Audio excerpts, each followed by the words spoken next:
பரிசுத்தமுள்ள எங்கள் பரமபிதாவே, இந்த அருமையான வேலைக்காக நன்றி செலுத்துகிறேன். கண்மணியை போல பாதுகாத்து இந்த 12வது மாதத்தின் இறுதி பகுதியிலே ஆண்டவரே கொண்டு வந்து எங்களை நிறுத்தியிருக்கிறீர். உமக்கு ஸ்தோத்திரம் ஆண்டவரே.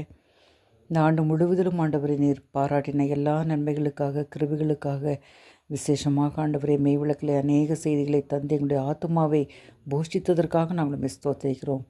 இந்த நாளிலும் கூட ஆண்டவரே நாங்கள் தியானிக்கிற தியானம் அது எங்களுடைய ஆவிக்கும் ஆத்துமாவுக்கும் இவ்வுலக வாழ்க்கைக்கும் அது பிரயோஜனமாக இருக்கட்டும்.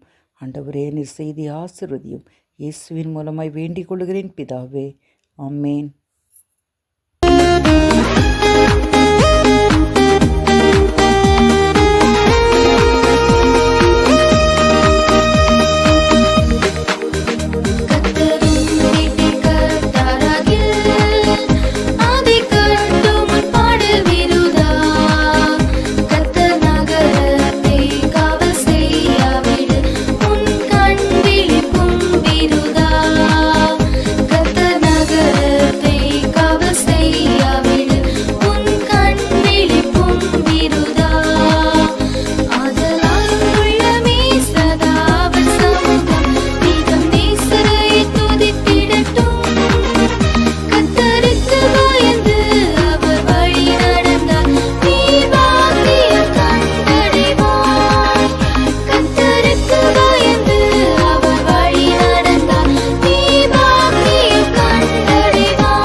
தலைகளை தாழ்த்தி நாம் ஜெபிப்போம். ஆண்டவரே, இந்த பரிசுத்தமான சூழ்நிலை நாங்கள் வந்திருக்கிறோம். நீ எங்களிடத்திலே பேச வேண்டும் ஆண்டவரே. உணர்வுள்ள இருதயத்தோடு நாங்கள் எங்களை ஆண்டவரே உடைய வசனத்திற்கு ஏற்ப அமைத்துக் கொண்டு ஆண்டவரே நாங்கள் மாத்திரம் எங்களை தகுதிப்படுத்திக் கொண்டு உங்களுடைய அரசுக்கு வருவதல்ல, எங்களுடைய குடும்பத்தையும் நாங்கள் ஆயுதப்படுத்தி ஆண்டவரே எங்களோடு சேர்ந்தவர்களையும் நாங்கள் ஆயுதப்படுத்தி உங்களுடைய அரசுக்கு நாங்கள் வர ஆண்டவரே ஏற்ற ஆசையையும் முயற்சியையும் எங்களுக்கு தாரும். இந்த வேளையிலே கொடுக்கிறோம். நிர்மாணம் இயேசுவின் நல்ல நாமத்தினாலே வேண்டிக் கொள்கிறோம். தற்காலத்திலே காணாதவைகளை குறித்து தேவ எச்சரிப்பு பெற்று பயபக்தியுள்ளவனாகி தன் குடும்பத்தை ரட்சிப்பதற்கு வேலையை உண்டு பண்ணினார். அதனாலே அவன் உலகம் ஆக்கினைக்குள்ளானது என்ற தீர்த்தை விசுவாசத்தினால் உண்டாகும் நீதிக்கு சுதந்திரவாதியானார். இந்த பகுதியிலே பக்தர் நோவாவை குறித்து படிக்கிறோம். நோவா பழைய ஏற்பாட்டு பக்தர்களிலே ஒரு சிறப்பான மனிதர். அவர் ஏன் அவரை சிறப்பான மனிதர் என்று குறிப்பிடுகிறேன் என்றால், அவர் அந்த அழிவிலிருந்து தன் குடும்பத்தை பாதுகாக்கக்கூடியவராக இருக்கிறார். குடும்பத்தில் அக்கறையுள்ள ஒரு குடும்ப தலைவர். அவருடைய காலத்திற்கு பின்னால் சில காலம் தள்ளி லோத்து என்ற ஒரு பக்தரை குறித்து படிக்கிறோம் ஆதியாகமத்திலே. அவர் தன்னுடைய குடும்பத்தை குறித்து கருத்தற்றவராக இருந்து தன்னுடைய குடும்பத்தை கண் முன்னாலேயே அழிவுக்கு ஒப்புக் கொடுத்ததை நாம் வேதாகமத்திலே பார்க்கிறோம். பிரியமானவர்களே, ஆண்டவர் நம்பிக்கையை கொண்டு வந்திருக்கிறார் என்றால், முதலாவது நீங்கள் மனம் திரும்ப வேண்டும். நீங்கள் ரட்சிக்கப்பட்டு தேவனுடைய ராஜ்யத்திற்கு நீங்கள் தகுதியுள்ளவர்களாக மாற வேண்டும். அது முதல் இலக்கு. இரண்டாவது இலக்கு என்னவென்றால், நீங்கள் மனம் திரும்புவது மட்டுமல்ல, நீங்கள் பரலோகத்திற்கு வருவது மட்டுமல்ல, உங்கள் குடும்பத்தை சார்ந்தவர்கள், உங்களுடைய மனைவி, பிள்ளைகள், பிள்ளைகளின் பிள்ளைகள், உங்களுடைய உறவினராக இருக்கிறவர்கள், உங்கள் குடும்பத்தினரை நீங்கள் ஆயத்தப்படுத்தி பரலோகத்திற்கு கொண்டு செல்ல வேண்டும். இது இரண்டாவது இலக்கு. நீங்கள் மனம் திரும்ப வேண்டும். அது மாத்திரம் ஆண்டவருடைய விருப்பம் அல்ல, உங்களோடு சேர்ந்தவர்களை, உங்களுடைய குடும்பத்தாரை, உங்களுடைய உறவினரை, உங்களுடைய இனத்தாரை கிறிஸ்துவுக்குள்ளே நீங்கள் கொண்டு வர ஆயத்தப்படுத்த வேண்டும். இது இந்த நோக்கத்தோடு தான் ஆண்டவர் நம்பிக்கையை கொண்டு வந்திருக்கிறார். நீங்கள் உங்கள் குடும்பத்தை எவ்வளவு கருத்தாய் இருக்கிறீர்களோ இல்லையோ அது எனக்கு தெரியாது. ஆனால் ஒன்று முழுவதும் எனக்கு தெரியும், என்ன, ஆண்டவர் உங்கள் குடும்பத்தை குறித்து உங்களை விட அதிக கருத்துள்ளவராக. உன் குடும்பம் நல்லா இருக்கணும், உன் குடும்பத்து பிள்ளைகள் நல்லா இருக்கணும், உன் பிள்ளைகள் நல்லா இருக்கணும், பிள்ளைகளின் பிள்ளைகள் நன்றாக இருக்கணும், நித்திய நித்தியமாய் நன்றாக இருக்க வேண்டும், நித்திய ராஜ்யத்திற்கு அவர்கள் சேர வேண்டும். அதிலே அவர் கருதுள்ளவராக. வேளாண்மையிலே பல இடங்களிலே நாம் இந்த ஆண்டவர் நம்முடைய குடும்பத்திலே அக்கறை உள்ளவராக இருக்கிறார் என்பதை நாம் தெளிவாக நாம் காணலாம். எடுத்துக்காட்டாக புதிய ஏற்பாட்டு பகுதியிலே லூக்கா 19ஆம் அதிகாரத்திலே சகேயு என்பவரை குறித்து நாம் படிக்கிறோம். லூக்கா 19ஆம் அதிகாரம் 3ஆம் வசனம் படியுங்கள். 3-4 படியுங்கள். இயேசு எப்படிப்பட்டவரோ என்று அவரை பார்க்க வகை தேடினார். அவன் உள்ளானபடியார் ஜனக்கூட்டத்தில் அவரை காணக்கூடாமல் அவர் போகும் வழியில் முன்னாக ஓடி அவரை பார்க்கும்படி ஒரு காட்டத்தி மரத்தில் ஏறினார். சகையை குறித்து நாம் இங்கே பார்க்கிறோம். இயேசு எப்படிப்பட்டவரோ என்று அவன் பார்க்க ஆசைப்பட்டான். அவனுடைய ஆசை என்ன? தான் இயேசுவை பார்க்க வேண்டும். தன்னலம் உள்ள ஒரு மனிதனாக அவன் காணும். தான் இயேசுவை பார்க்க வேண்டும். அதோடு அவன் மனநிறை அடைந்து இருக்கிறார்.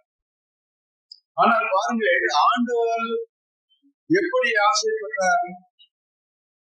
அதே அதிகாரத்திலே நீங்கள் பாருங்கள், 5ஆம் வசனத்தை படியுங்கள். 5. இயேசு அந்த இடத்திற்கு வந்தபோது அன்னாருக்கு பார்த்து அவனை கண்டு, சகையிலே சீக்கிரமாய் இறங்கினார், இன்றைக்கு நான் உன் வீட்டிலே தங்க வேண்டும். நீ என்னை பார்த்தால் போது வந்து மனநிறைவோடு இருக்கிறாய். ஆனால் இயேசு கிறிஸ்து சொல்கிறார், இன்றைக்கு நான் வந்து உன் குடும்பத்திலே, உன்னுடைய வீட்டிலே, வீட்டில் உள்ளவர்களோடு நான் தங்க வேண்டும். உன்னோட விருந்தோடு உன்னுடைய குடும்பத்தை நான் ரட்சிக்க வேண்டும். ஆண்டவருடைய பார்வையை பாருங்கள். நம்முடைய ஆண்டவர் நம்மை விட நம்முடைய குடும்பத்தின் மீது அக்கறை வைத்திருக்கிறார். இது மிக முக்கியமான ஒரு காரியம். நம்முடைய குடும்பத்தினர் மீது ஆண்டவருக்கு அக்கறை இருக்கிறது, கருத்து இருக்கிறது. சகையில் இயேசுவை பார்க்க விரும்பினார். ஆனால் ஆண்டவர் இயேசு என்ன செய்தார்? நீ இறங்கி வா, நான் உன் வீட்டிலே தங்க வேண்டும், உன் குடும்பத்தாரை சந்திக்க வேண்டும், குடும்பத்தாரோடு விருந்துண்ண வேண்டும், குடும்பத்தாரை ரட்சிக்க வேண்டும். கடைசியில் அவர் சொல்கிறார், இந்த வீட்டிலே இன்றைக்கு ரட்சிப்பு வந்தது, வீட்டுக்கு ரட்சிப்பை கொடுத்துதான் இயேசு போனார். சகையை மாத்திரம் அந்த மரத்தடியிலே சாலையிலேயே சந்தித்துவிட்டு அப்படியே போகவில்லை. அந்த குடும்பத்தை ரட்சிப்பது அவருடைய நோக்கமாக இருந்தது. பிரியமானவர்களே, நம்முடைய குடும்பத்தின் மீது ஆண்டவருக்கு கருத்து இருக்கிறது, அக்கறை இருக்கிறது. அவர் நம்முடைய குடும்பத்தை நேசிக்கிறார். குடும்பமாக நாம் ஆண்டவருக்கு பிரியமாக வாழ வேண்டும். இது அவருடைய இயக்கமாக இருக்கிறது. ஆகினாலேதான் நோவாவை குறித்து சொல்லும்போது, நோவா விசுவாசம் உள்ளவனாகி தன் குடும்பத்தை பயன்படுத்தியுள்ளவனாகி தன் குடும்பத்தை ரட்சிப்பதற்கு வேலையை கொண்டு பண்ணினான் என்று படிக்கிறோம். அது மிகவும் மகிழ்ச்சியாக இருக்கிறது. அவனுக்கு அந்த நோவாவுக்கு குடும்பத்தினர் மீது அக்கறை இருந்தது. குடும்பத்தை காப்பாற்ற வேண்டும்.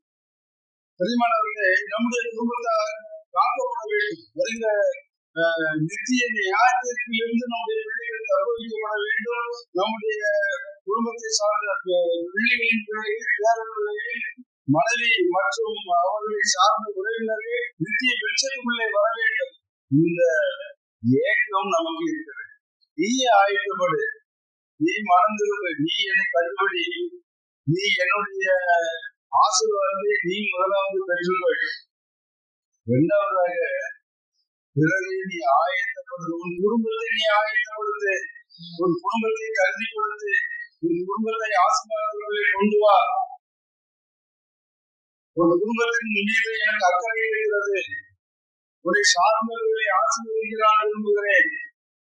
ஆயினாலே பிரியமானவர்களே, ஆண்டவர் நம்முடைய குடும்பத்தை ஆசீர்வதிக்க விரும்புகிறார். உங்களுடைய குடும்பத்தை ஆண்டவர் ஆசீர்வதிக்க விரும்புகிறார். ஆகினாலேதான் அவர் உண்மை கொண்டு வந்தார். தெளிவாக மனதில் வைத்துக் கொள்ளுங்கள். அவர் உங்கள் குடும்பத்தை, உங்கள் பிள்ளைகளை, நீங்கள் நேசிக்கிற பிள்ளைகளை, உங்களுடைய ரத்தத்தில் ரத்தமாக இருக்கிற உங்களுடைய பிள்ளைகளை, உங்கள் பிள்ளைகளின் பிள்ளைகளை அவர் ஆசீர்வதிக்க விரும்புகிறார். நாம் இதை முதலாவது மனதிற்குள்ளே பதிவு. நம்முடைய இலக்கை முதல்ல நம்ம மறந்துடணும். இரண்டாவது, நம்முடைய குடும்பத்தை எப்படியாவது ஆண்டவரை நேசிக்கிற குடும்பமாக மாற்றியாக வேண்டும். அந்த வேதனையும் வேகமாக நமக்கு இருக்கிறது. யோசுவா சொன்னார் அல்லவா, நானும் என் வீட்டாருமோ என்றால் கர்த்தரையே செய்வோம். நான் கர்த்தரை செய்வேன் என்று அவர் சொல்லவில்லை. நானும் என் வீட்டாருமோ என்றார். குடும்பத்தோடு நாம் பரலோகத்துக்கு போய் அப்பதான் மகிழ்ச்சியா இருக்க முடியும். இப்போ உள்ள நரகங்களுக்கு உனக்கு அன்பான மனைவி, மற்றவர்கள், உறவினர்கள் எல்லாம் நரகங்களை எடுக்காங்க, மனம் திரும்புவாங்க. நீ எப்படி பரலோகத்துல போய் மகிழ்ச்சியா இருக்க முடியும்? செஞ்சுட்டுப்பா பெரியமானவர்களே, மகிழ்ச்சியாக இருக்க முடியாது. ஆகினால சிலர் என்ன சொல்கிறார்கள், பரலோகத்துக்கு போன பிறகு இந்த கவலை இருக்காது என்று சொல்லுகிறார். ஆனா நரகத்தில் இருக்கும்போது இந்த கவலை இருக்கும். ஐயோ, நான் இவ்வளவு கஷ்டப்படுறேன், என் குடும்பத்தை சார்ந்தவங்க அவங்க நரகத்துக்கு வந்துவிடக்கூடாது. ஐஸ்வர்யவான் இருக்குது, லாசரு ஐஸ்வர்யவான் இருக்கிற ஊமையிலே ஆண்டவர் சொல்லுகிறார். ஐஸ்வர்யவான் நரகத்துல இருந்து வேதனைப்படும் போது அவர் நினைக்கிறார், ஐயோ இந்த இடத்துக்கு என் குடும்பத்தை சார்ந்தவங்க வந்துடக்கூடாது. அவங்க போய் இந்த லாசருவை அனுப்பினான், மறித்த அவன் உயிர் பெற்று சென்று இதை குறித்து சொல்லுவானால் அவர்கள் மனம் திரும்பி விடுவார்களே, அவர்கள் இந்த இடத்துக்கு வராமல் தப்புவிக்கப்படுவார்களே என்று அவன் இயங்குகிறான் அல்லவா. நரகத்திலே அந்த சிந்தனை உண்டு, ஆனால் பருவத்திலே அந்த சிந்தனை இல்லை என்று. ஏன்னா அங்க போய் நீங்கள் சிந்திச்சுக்கிட்டு நரகத்தில் உங்களுடைய குடும்பத்தாரை இருந்தால் அவள் சந்தோஷமாகவே இருக்குது, பரலோகமாகவே இருக்கிறார். ஆகியவர்களே, நம்முடைய குடும்பத்தை ரட்சித்து ஆக வேண்டும். புதிய ஆண்டுகளை நுழைந்திருக்கிறோம். முதல் இலக்கு என்ன? முதல் இலக்கு நீ ரட்சிக்கப்பட்டாக வேண்டும். ரட்சிக்கப்பட்டவனாக ஒரு தீர்மானம் எடுத்தவனாக, தேவனுடைய பிள்ளையாக நான் வாழ்ந்ததாக, ஆண்டவருக்காக நான் சாத்தோடு சேர்ந்து, சாத்தின் மக்களோடு சேர்ந்து என்னுடைய எல்லா ஆஸ்திகளை எல்லாம் அழிந்து கொண்டேன். பன்றிகளோடு பன்றியோடு அமர்ந்திருக்கிறேன். நான் வேதனாகி என்னுடைய தந்தைகளுக்கு வருவேன், மீண்டும் வருவேன். அவருக்காக வாழுவேன், அவருக்கு மகிமையாக வாழுவேன். இதோ பழையவர்களெல்லாம் ஒழிந்து போயின, எல்லாம் புதிதாயின என்ற வாழ்க்கையினுடைய வாழ்க்கையை நிறைவேறும் என்ற ஒரு நிச்சயத்தோடு ஒரு தீர்மானத்தை செய்து கொண்டு வருகிற புத்தாண்டிற்குள்ளே நுழைய வேண்டும். பிரியமானவர்களே, ஆயத்தமாக வேண்டும். இரண்டாவது என்னுடைய குடும்பத்தை ரட்சிப்புக்குள்ளாக, மனம் திரும்புதலுக்குள்ளாக, ஆசீர்வாதங்களுக்குள்ளாக நான் கொண்டு வரவே இதற்காக பாடுபடுவேன். அந்த ஒரு தீர்மானத்தையும் 2 தீர்மானங்கள், ஒன்று உனக்காக, ஒன்று உன் குடும்பத்துக்காக. பிரியமானவர்களே, பவுல் அப்போஸ்தலனிடம் சிறைச்சாலை காவலன் கேட்டால், நான் ரட்சிக்கப்படுவதற்கு என்ன செய்ய வேண்டும்? அப்போஸ்தலர் நடவடிக்கைகளிலே நீங்கள் படிக்கலாம். சிறை காவலன் கேட்கிறார், நான் ரட்சிக்கப்படுவதற்கு என்ன செய்ய வேண்டும்? இப்ப பவுல் என்ன சொல்லணும்? நீ ரட்சிக்கப்படுவதற்கு இயேசு கிறிஸ்துவை விசுவாசி, நீ ரட்சிக்கப்படலாம், அதுதான் சொல்லணும். ஆனா பவுல் என்ன சொன்னார்? அப்போஸ்தலருடைய நடவடிக்கைகளின் புத்தகம் 16ஆம் அதிகாரம் 30-31 படியுங்க. அப்போஸ்தலர் 16:30 வாக்கியம் 31 வாக்கியம். அவர்களை வெளியே அழைத்து வந்து, ஆண்டவன்மாரே, ரட்சிக்கப்படுவதற்கு நான் என்ன செய்ய வேண்டும் என்றான். அதற்கு அவர்கள், கர்த்தராகிய இயேசு கிறிஸ்துவை விசுவாசி, அப்பொழுது நீயும் உன் வீட்டாரும் ரட்சிக்கப்படுவீர்கள் என்று சொன்னார். பிரியமானவர்களே, இங்கே நான் பார்க்கிறோம், கர்த்தராகிய இயேசு கிறிஸ்துவை விசுவாசி, நீ ரட்சிக்கப்படுவதற்கு அவன் கேள்வி கேட்கும் போது 30ஆம் வசனத்திலே, ஆண்டவன்மாரே, ரட்சிக்கப்படுவதற்கு நான் என்ன செய்ய வேண்டும்? தன்னை குறித்து தான் அவர் கேள்வி இருக்கிறார். ஆனால் பவுல் அப்போஸ்தலன் பவுல் அங்கே பதிலாக சொல்லும் போது என்ன சொல்லுகிறார்? கர்த்தராகிய இயேசு கிறிஸ்துவை விசுவாசி, இப்பொழுது நீயும் உன் வீட்டாரும். நீ மாத்திரம் இல்லையா, உன் குடும்பத்து மேலேயும் ஆண்டவர் கண் வைத்திருக்கிறார். உன் குடும்பத்து மேல கண் வச்சிருக்காரு. நீயும் இயேசுவை நீ விசுவாசி. என்ன விளைவு? என்ன அவுட்கம்? என்ன ரிசல்ட்? என்ன என்ன நீ ரட்சிக்கப்படுவாய், அதோடு உன் குடும்பமும் ரட்சிக்கப்படும், நீயும் உன் வீட்டாரும் ரட்சிக்கப்படுவீர்கள் என்று அங்கே சொல்லுகிறார். ஆயினால பெரியமளவர்களே, நம்முடைய குடும்பத்தை குறித்து நாம் கவனமாக இருக்க வேண்டும். குடும்பத்தை எப்படி பரலோகத்தை கொண்டு போய் சேர்த்துடணுங்க. ஆண்டவரை நீ அறிஞ்ச போதாது. வீட்டில் அவ்வளவும் கல்லையும் மண்ணையும் வணங்கிட்டு தெரியுது, அவ்வளவும் உலகத்துக்காக வாழ்ந்து கொண்டு இருக்கிறது. ஒரே உலக சிந்தை, தேவனை குறித்த பயம் இல்லை. குடும்பம் அப்படித்தான் இருக்கும். இயேசு கிறிஸ்து வர்றதுக்கு முன்னால அது அப்படித்தான் இருக்கும். நீ அதை சீர்படுத்த வேண்டும். அதற்கு தான் உன்னை அவர் அழைத்து வந்திருக்கிறார். உன் குடும்பத்தை செப்பனிட வேண்டும். உன் குடும்பத்தை எப்படியாவது சரியான ஒரு நிலைக்கு கொண்டு வர வேண்டும். அந்த குடும்பத்திலிருந்து பரிசுத்தவான்களும் பரிசுத்தவாட்டிகளும் எழும்ப, அப்படிப்பட்ட நீதிமானின் சந்ததியாக அதை உருவாக்க வேண்டும். அது ஆண்டவருடைய பார்வை. உன் குடும்பத்தை குறித்த ஆண்டவருடைய பார்வை அது. உன் குடும்பத்திலிருந்து அப்படியே நீதிமான்கள் எழும்ப வேண்டும். உன் குடும்பத்திலிருந்து பரிசுத்தவான்கள் எழும்ப வேண்டும், பரிசுத்தவாட்டிகள் எழும்ப வேண்டும். உனக்கு ஆசை இல்லையா? ஆண்டவருக்கு ஆசை இருக்கு. நம்முடைய குடும்பங்களை அப்படி மாற்ற வேண்டும் என்று ஆண்டவர் ஆசைப்படுகிறார். உங்களுக்கு ஆசை இல்லையா? அப்படியானால் ஒரு தீர்மானத்திற்குள்ள வாங்க. பழைய மாதிரி நான் வாழப்போவதில்லை ஆண்டவரே, உமக்காக வாழ்வேன். எல்லாம் புதிதாயின, பழையவைகள் ஒளிந்து போயின, எல்லாம் புதிதாயின. புதிதான ஒரு வாழ்க்கை, புதிய பாதை. பிரியமானவர்களே, அது மாத்திரமல்ல, ஆண்டவரே, என்னுடைய குடும்பத்தை எப்படியாவது உம்மை நேசிக்கிற குடும்பமாக மாற்ற நான் பாடுபடுவேன். அது என்னுடைய நோக்கமாக இருக்கும் ஆண்டவரே. அநேகர் இந்த புதிய ஆண்டிலே பல தீர்மானங்களை எடுப்பார்கள். இந்த ஆண்டு, போன வருஷம் 1 லட்சம் சம்பாதிச்சிருந்த, இந்த ஆண்டில் 5 லட்சம் ஆதாயம் ஈட்ட வேண்டும். எப்படியாவது சம்பாதிச்சு 5 லட்சத்தை ஈட்டி விட வேண்டும் என்று தீர்மானிப்பார்கள். தொழிலை எப்படியெல்லாம் முன்னேற்ற வேண்டும் என்று அவர்கள் கற்பனையிலே அவர்கள் தீர்மானம் போடுவார்கள். பிரியமானவர்களே, நீங்கள் கிறிஸ்துவை அறிந்து நீங்கள் தீர்மானம் போட வேண்டியது எப்படி? நீங்கள் பரிசுத்தமாக வாழ வேண்டும், குடும்பத்தை பரிசுத்தமாக கொண்டு வந்தது. ஒரு உலகத்தில் பார்க்குறவங்க பைத்தியாருன்னு சொல்லுவான், சொல்லிட்டு போகிறாங்க. யார் பைத்தியாருங்கிறது சீக்கிரத்தில் விளங்கும். உண்மையாக இயேசு கிறிஸ்துவின் பின்னால் போகிறவன் அவன் நல்லா இருப்பான், அவன் சந்ததி நல்லா இருக்கும். மறுக்க முடியாத உண்மை. ஆண்டவருக்கு பின்னால் போனீன்னா நீ நல்லா இருப்ப, உன் சந்ததி நல்லா இருக்கும். ஆண்டவர் விட்டுட்டு விலகி போனீங்கன்னா என்ன மிஞ்சம்? சாசுக்கு பின்னால் போனால் என்ன வரும்? உலகத்துக்கு பின்னால் போனால் உனக்கு என்ன கிடைக்கும்? மாம்சத்தின் வழியிலே நடந்தால் உனக்கு என்ன கிடைக்கும்? சாதாரண மனிதன் நடப்பது போல கிறிஸ்து இல்லாத ஒரு வாழ்க்கை வாழ்ந்தால் உனக்கு என்ன கிடைக்க போகிறது?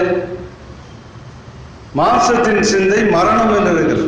மாம்சத்தின் வழி நடந்தால் அழிவை அறிப்பீர்கள் என்று தேவனுடைய வசனம் சொல்கிறது. ஆயநிலை அருமையானவர்களே, நம்முடைய குடும்பத்தை ஆயத்தப்படுத்த வேண்டும். நோவாவை குறித்து இந்த எபிரேயர்களின் நிருபத்திலே என்ன சொல்லப்பட்டிருக்கிறது? விசுவாசத்தினாலே நோவா விசுவாசம் உள்ளவராக இருந்தார். விசுவாசம் வேண்டும். குடும்பத்தை ரட்சிக்க வேண்டுமானால், குடும்பத்தை காப்பாற்ற வேண்டுமானால், முதலாவது நமக்கு நோவாவினிடம் காணப்பட்ட விசுவாசம் நம்மிடத்திலே காணப்பட வேண்டும். கட்டாயம் ஆண்டவர் செய்வார். நான் ஆராதிக்கிற தேவன் உயிருள்ள ஒரு தேவன். அவர் நிச்சயமாக என் குடும்பத்தை மாற்றுவார். அது எவ்வளவு கல்லா இருக்கட்டும், எவ்வளவு அது ஆண்டவரை விட்டு தூரமான ஒரு நிலையில இருக்கட்டும், ஆண்டவரை மாற்றி காட்டுவார். அந்த விசுவாசம் உனக்கு வேண்டும். உன் ஆண்டவர் ரட்சிக்க வல்லவர். உன் ஆண்டவர் ரட்சிக்க வல்லவர். உன் குடும்பத்தை ரட்சிக்க அவரால் இயலும். இந்த நம்பிக்கை இல்லைன்னா நீ குடும்பத்தை காப்பாற்ற முடியும். விசுவாசம் வேண்டும். பெரியமனவர்களே, நோவாவினுடைய காலத்தை நீங்கள் பார்க்க வேண்டும். நீங்க போய் வீட்டில் நோவாவினுடைய வரலாறை படித்து பாருங்கள். ஆதியாகமம் 6ஆம் 7ஆம் 8ஆம் அதிகாரங்கள் நோவாவின் வாழ்க்கை குறித்து பேசுகின்றன. அதில் நீங்கள் படித்து பாருங்கள். இங்கே நோவாவுக்கு தேவனுடைய எச்சரிப்பு வருகிறது. என்ன ஆண்டவர் என்ன சொல்றாரு? ஒன்ன நீதிமான கண்டேன், அதனால உன் குடும்பத்தை நான் காப்பாற்ற விரும்புகிறேன். இன்னும் 120 வருஷம் அவ்வளோதான் உலகம் இருக்க போகுது. ஒரு பேரழிவு வரப்போகிறது. அது எப்படிப்பட்ட அழிவு? பெருவெள்ளம் வருகிறது, வெள்ளப்பெருக்கு வரப்போகிறது. வெள்ளப்பெருக்கினால் உலகத்தை அழிக்க போகிறேன். ஆகினால நீ ஒரு பேழையை உண்டு பண்ண, நீயும் உன் குடும்பமும் காப்பாற்றப்படுவதற்கு நீ ஒரு பேழையை உண்டு பண்ண என்று ஆண்டவர் சொன்னார். பிரியமானவர்களே, நீங்கள் இங்கே இதில் ஒரு இதை நோட் பண்ணணும். அதில் என்ன இருக்கிறது என்றால், இதுவரை இப்போ நோவாவுக்கு ஆண்டவர் எச்சரிப்பு கொடுத்தார். பெரும் வெள்ளம் வரப்போகிறது, பெரும் மழை வரப்போகிறது என்று எச்சரிப்பு கொடுத்தார் அல்லவா? அதுவரை நோவா மழையை கண்ணில் கூட பார்க்கல. அதை நீங்கள் தெரிஞ்சுக்கிறேன். எது? அதான் பூமியிலே அதுவரை மழையே பெய்யலைங்க. ஆண்டவருடைய படைப்புக்கு பிறகு ஆண்டவர் பனியினாலே பூமியை நினைத்தார்னு இருக்கு. அந்த பனி இதுகளை வச்சுதான் இந்த தாவரங்கள் எல்லாம் உயிரோடு வளர்ந்து கொண்டிருந்தன. மழைங்கிறது கண்ணில் பார்த்ததே கிடையாது. ஆனா நோவாவுக்கு ஆண்டவர் பெருமழை வரப்போகிறது, பெருவெள்ளம் வரப்போகிறது உடனே எப்படியா நம்ப முடியும்? மழையை பார்த்ததே கிடையாது. ஆனால் மழை பெய்யவே இல்லை. கிரியேஷனுக்கு பிறகு, படைப்புக்கு பிறகு நோவா காலம் வரை, அந்த பெருவெள்ளம் வரும் வரை மழை பெய்யவில்லை. மழையை பார்த்ததே கிடையாது. ஆனா ஆண்டவர் சொல்கிறார் மழை வரும், பெருவெள்ளம் வரும், உன் குடும்பத்தை காப்பாற்றுறதுக்கு வேலையை செய்யுங்க. நீங்கள் நானும் அந்த நோவாவினுடைய நிலையில் இருந்தால், பிரியமானவர்களே, கொஞ்சமாவது அதை நம்பி இருப்போமா? அதான் நோவாவினுடைய குடும்பம் காக்கப்பட்டதனுடைய ரகசியம் அதிலே தான். நோவா நம்பினார். ஆண்டவர் சொல்றாரு மழை வரும், மழை பெய்யுங்காரு. மழைன்னா என்னன்னே அவனுக்கு தெரியாது, மழைன்னா பார்த்ததே கிடையாது. ஆனால் நோவா நம்பினார். ஆண்டவருடைய வார்த்தையை நம்பினார், ஆண்டவருடைய எச்சரிப்பை நம்பினார்.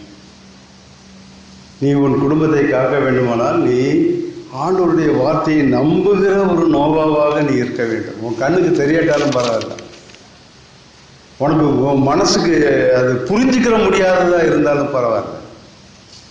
ஆண்டவர் சொல்லிட்டாரா, ஆண்டவருடைய வசனம் சொல்கிறதா, அப்படியே நம்பக்கூடிய மனநிலை உனக்கு இருக்குமானால் நீ உன் குடும்பத்தை காப்பாற்ற முடியும். குடும்பத்தை காப்பாற்றுவதற்கு என்ன செய்ய வேண்டும்? குடும்பத்தை ஆயத்தப்படுத்துவதற்கு, வருகைக்கு ஆயத்தப்படுத்துவதற்கு நீ என்ன செய்ய வேண்டும்? விசுவாசிக்க வேண்டும். ஆண்டவருடைய வார்த்தைகளை விசுவாசிக்க வேண்டும். அவன் விசுவாசம் உள்ளவனாக, விசுவாசத்தினாலே நோவா தற்காலத்தில் காணாதவைகளை அவன் கண்ணுக்கு முன்னால பார்க்கல. He has no idea of any rain.